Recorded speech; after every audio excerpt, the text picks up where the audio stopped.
That also contributed to the traffic jams that used to take place, the statue. But that's now on O'Connell Street. But this is a photograph of the bridge, O'Connell Bridge. It was renamed, it was named Carlisle Bridge when it was built, but it was very quickly afterwards renamed O'Connell Bridge in the process of being built. And you can see here that there's sewerage and water being diverted here. Ships still coming up. The work ongoing. Unfortunately, this haziness was in the thing, and I lent the originals of these to somebody and never got them back. So these are only photographs of scans that I had taken. Unfortunately, I never got them back. But the originals are very, very much sharper than this. Nevertheless, I think it gives you an idea of the sheer amount of work that was involved. These bits here, you can see that the bits without the cobbles, they were for just simply for pedestrians. And guys used to stand there with a brush, sweeping the dung off them, and you gave them a few pence. You often had the expression, I'd sooner be sweeping the streets.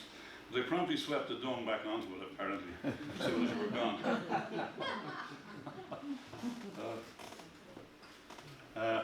You've often heard the old song that Ronnie Drew sings, The Twang Man. He loved a lovely maiden as fair as any midge, and she kept a Trakel Billy depot one side of the Carlisle Bridge. Now, a Trakel Billy was a toffee apple, and I think it's highly probable that that lady there is selling toffee apples. And this could well be the Twang Man sharpening up his big toffee knife to take the life of the poor owl gathering up.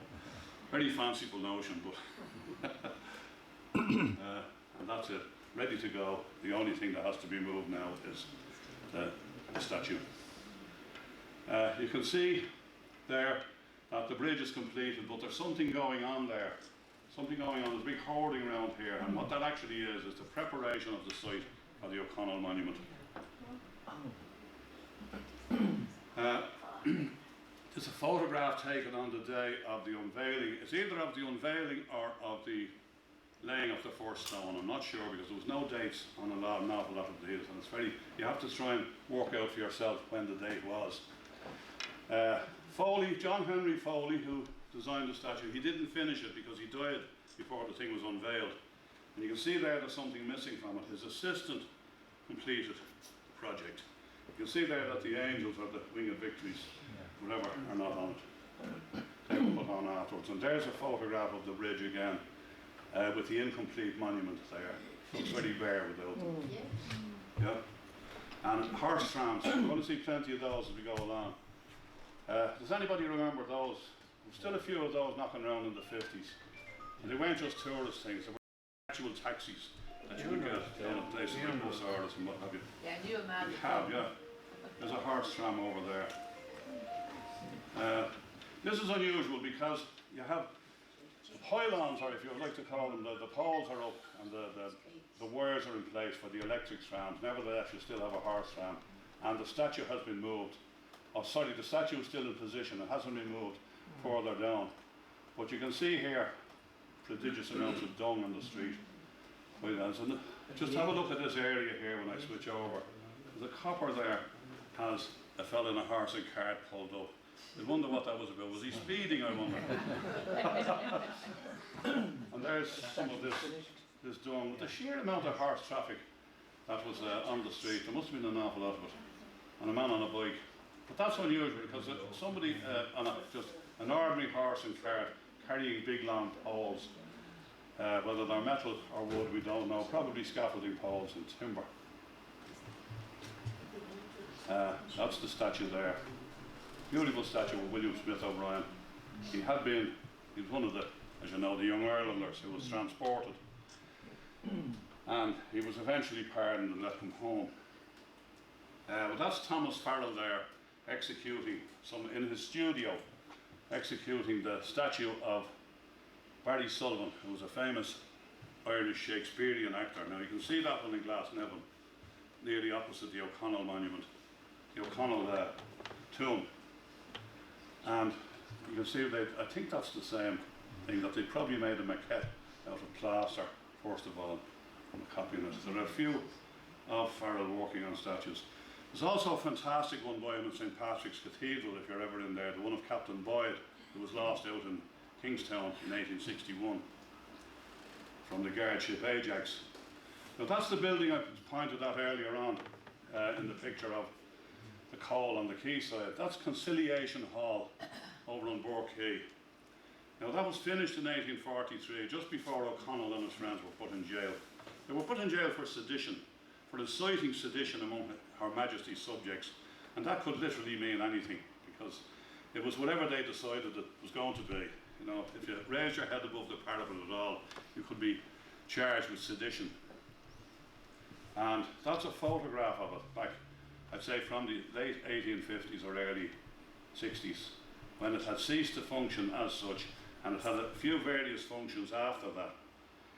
That's another nice photograph of it before it became the theatre. I don't know what it was used for after the repeal movement collapsed. It was used for a number of functions, but it subsequently became the Tivoli Theatre. And my father was a building contractor who had a joinery works, and I served my time with him as a carpenter and joiner. And one of the very first jobs I was given when I finished serving my time was to go down. It was then the Irish Press office. The Irish Press took over after the Tivoli Theatre to take out the up and down windows, leave the frames, just take out the sashes out of those 5 windows, bring them back up to our workshop and make new ones, and I put them in. More's the pity I didn't keep one of the old ones, because they were the original ones from O'Connell's time.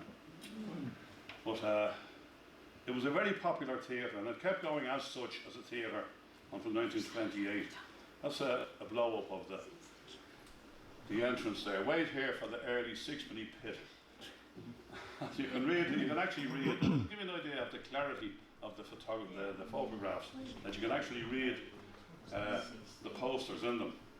Those were mostly variety acts. A photograph of Dame Street with a prodigious amount of horse traffic on it. And again, I often wonder what, they all served a different function. That's a fairly normal high one, but there was an awful lot of these low carts with a low underslung axle on them. And I think it was simply just for ease of loading. And you see all sorts on them. But there's a nice little pony and trap there, driven by a single lady. And a fella sitting in the top of a horse tram going along here. But that's just a close-up of that. Looking down towards, I'll just go back there and show you, because we're going to be looking at again, and you can see King Billy's statue down there in College Green in the distance. I'll show you another one of that now in a moment. But that there, that's a similar view on a day of one of the royal visits, of which there were a great many in the 19th century, when the King or the Queen or the Duke of this, that and the other, or the Prince and Princess came over, and the Dubs got out the flags. Now from this period we get a nickname that has stuck to all of us since then, because they used to give out little Union Jacks to everybody to wave, and we became known as the Jackians from then on. And that's where that name came from. Yep, that's it, Union Jacks. There's more of them there, look. This was on the day of a royal visit. I think this was one of the viceroys arriving, because he always had his guards of honour lined up here in College Green, and you can see King Billy's statue there as well. But there are a huge amount of photographs in connection with these royal visits. Speaking of which, now this is the Royal Yacht Victoria and Albert in Kingstown Harbour for the 1900 visit of Queen Victoria. It was her last visit before she died the year later. And they always came into Kingstown. They never came into Dublin Port. I think they felt that they were with their own out there.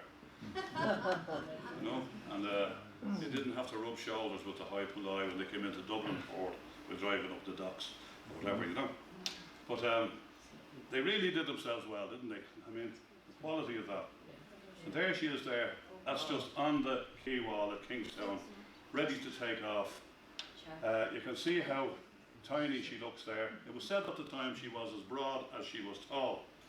You know, another verse in that old song, the Queen, she came to call on us, she wanted to see all of us. I'm glad she didn't fall on us, she's 18 stone.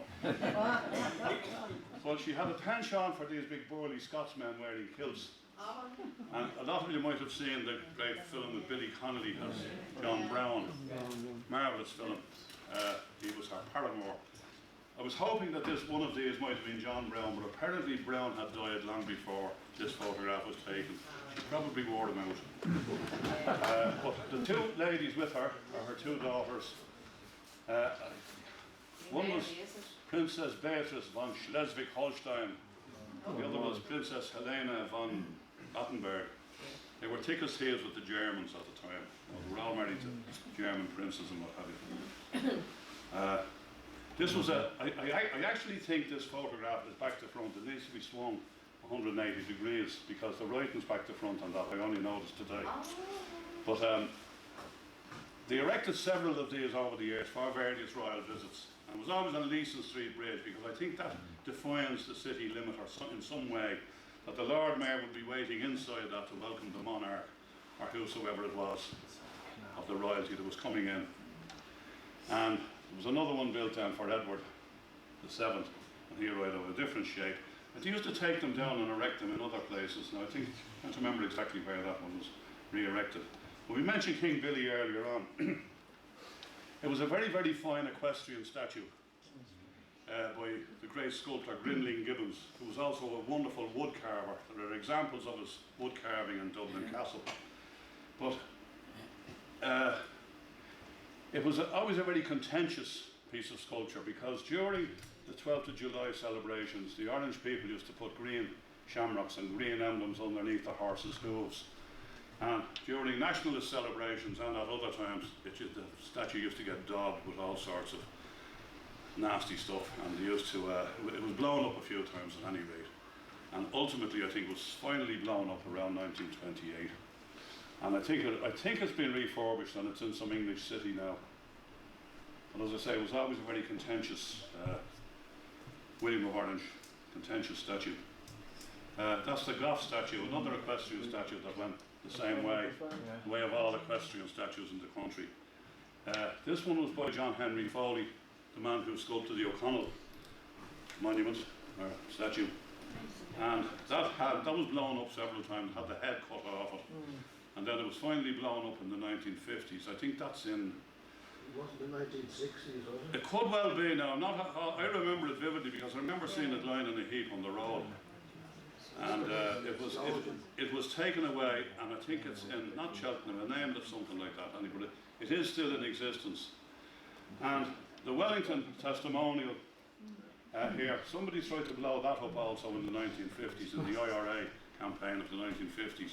And they brought a load of explosives up the tunnel. There's a railway tunnel that runs almost underneath it, that starts over at Island Bridge and comes out at Park 8th Street near the North Circular Road. Somebody went up there with a load of explosives and blew themselves up at the top of the thing. You know? But I imagine you would have had to have a huge amount of stuff to take that thing down. It was a very fine statue. Gough was an Irish field marshal who was a contemporary of Wellington, but he lived to be a great age and he fought in all of the various campaigns, what have you. And that was another one that was in Stephen's Green. This one is of George I by Van Nost, the sculptor. And I think it was originally on Essex Bridge, which is Capel Street Bridge now. It was at the side of the bridge, and the foundation of it was being undermined, and they moved it to Stephen's Green. It was directly opposite the Shelbourne Hotel. It was blown up also. I think that lasted until the 1940s, as far as I know. Now, I mentioned this, the building earlier on. This is taken in the grounds of the Priory. It's known as the Monk's Walk. Yeah. And it's part of the gardens. There's an awful lot more monks around them, and there are very few now. Nobody joins orders like that anymore. But there's a maritime connection in this. I don't know whether you're aware of it or not. Because when I blew it up and had a look at it, any of you ever read Hancock's History of Talent? Yes. It's an account of a whale, the carcass of a whale. There it is there, look. See the big whale bones? Oh, yeah. There's a man called Mr. Lentane bought a carcass of a whale down in Mayo, and he had it defleshed and had the bones moved down when it was a private house, and he had them erected on iron rods. You can see the holes for the iron rods and the bones. And it was there, whole and entire, erected in the garden in the 19th century. I went in to the Priory in the 1980s sometime, and I asked the prior, was there any of it left? And he directed me to an elderly gentleman who had been there from the early 1950s. And he said, no, there was a few bits of it left when he came as a young man, but at that stage, they all disappeared gradually, and there was none of it left. It was around the mid-80s that I went in. So that's the tallow whale. This has been in the news lately. The Hellfire Club, built by Speaker Connolly, has a weekend retreat. Drinking then, I suppose. I don't think he actually lived to enjoy it, as far as I know. I think he died either shortly before or shortly after it was completed. But it was built from two big stone cairns, burial mounds that were on top of the mountain here. And you can see the outline of them there. Excavated at the moment. That's a picture taken by a drone.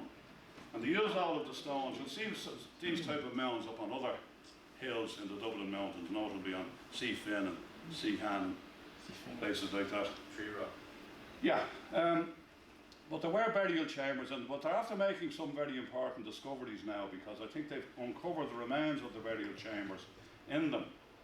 And I think this may well have given rise to some of the superstitions and the stories of the devil appearing around the neighbourhood, that the superstitious country people didn't like these things being disturbed, and rightfully so, but for all the wrong reasons, I suppose. That's a picture of the back end of it. I think the roof was damaged on several occasions. I remember reading, again it may have been in Hancock, that they used to burn tar barrels up on the roof whenever these royalty would arrive, or whenever there was a coronation. That's very interesting, because there's only one part of that left. It's further down the mountain, and that bit is there. We knew it as children as McCarthy's Castle. It's also known as Carty's Castle. It's the Longhouse, Eli House, or Dollymount are all different names on it. It was built another of these hunting lodges by the Marquis of Ely, after Ely Place is named after him. It was just a hunting lodge, and there's a description in Hancock of how it gradually deteriorated by people simply taking bits away from it, walking off with bits of stone and timber out of the roof and everything else, and it gradually deteriorated. But it's certainly, that end of it that's still standing, it looks like a medieval castle, tower house, that bit there. And there's all these round things that always intrigued me when I was a child. These were simply foundations from the floor, to hold the floor up at a higher level. Aerial photograph, you see, there it is there, that's the tower. There was one of those towers at either end, and a whole lot of various outhouses. No, Old Bond Bridge. When I was a kid, that bit there was known as the tank. And it was 3 feet at that end and 6 feet at that end. It was a great place for a swim. Some of the more intrepid used to jump off the parapet into the deep end. I don't know whether it's still there or not, even whether it's been filled in. No, it's still there. I know they certainly widened the bridge, but as far as I know, I think they kept the facades from either side of the stonework. I think it's still there, that they simply widened it. That's a picture of the far side of it. A lovely bridge, though, I must say. That's in Sagart, or it was. I don't know how much of that is there now. That was where Swift Brew Paper Mills was. That was the house originally attached to it. Now I remember again, when I moved to Tallyford in the 1970s, wandered all over the place looking at everything, and there was a lot of ruins up there. The paper mills were still going strong. I think it might well be still in existence, except that they don't make paper there anymore. I think the company might be still in existence. But at the time, it was a water-powered mill, and the river that comes down through the Slade, I think it's Cormac, is it? Yeah. Powered the wheel, a massive big water wheel that turned on the machinery. And apparently it was on the go till quite recently. I was never in it when it was a paper mills, but there's quite a good few photographs. That's probably the tailing pond there for it. But my son tells me that there are quite a good few bits of the buildings remaining. And most of you would be familiar with this here. This and various other buildings that we're going to be looking at, it just amazes me how people, how can they allow things like that to degenerate and be knocked down? A beautiful house, built by Irish people, by Irish craftsmen, despite its association with a